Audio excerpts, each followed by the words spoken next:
नमस्कार मित्रांनो, विदर्भ मराठवाड्यात आज मुसळधार पावसाची शक्यता. हवामान खात्याकडून तब्बल 6 जिल्ह्यांना अलर्ट. मित्रांनो, आपल्या चॅनलला तुम्ही नवीन असाल तर चॅनलला सबस्क्राईब करा. जुलै महिन्यात धो पाऊस बरसणाऱ्या पावसाने ऑगस्ट महिन्याच्या सुरुवातीपासूनच राज्यात काहीशी विश्रांती घेतली. बऱ्याच जिल्ह्यात पावसाने उघडीप दिली असली तरी काही ठिकाणी अजूनही पावसाच्या हलक्या ते मध्यम सरी पडत आहे.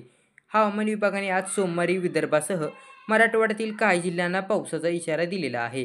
विदर्भातील तुरळक ठिकाणी आज विजांचा कडकडाटासह जोरदार पावसाची शक्यता आहे, तर मराठवाड्यातील तुरळक ठिकाणी हलका ते मध्यम पावसाचा अंदाज आहे. दुसरीकडे उत्तर महाराष्ट्रात विजांसह पावसाची शक्यता असून उर्वरित राज्यात पावसाची उघडीप राहण्याचा अंदाज हवामान विभागाने वर्तवला आहे. IMDने जारी केलेल्या अंदाजानुसार सध्या ईशान्य राजस्थान आणि परिसरावर 7.6 किलोमीटर उंचीवर चक्राकार वाऱ्यांची स्थिती आहे. मान्सूनचा आज ईशान्य बंगालच्या उपसागरापर्यंत सक्रिय आहे, त्यामुळे महाराष्ट्रापासून ते कर्नाटकपर्यंत कमी दाबाचा पट्टा विरून गेलेला आहे.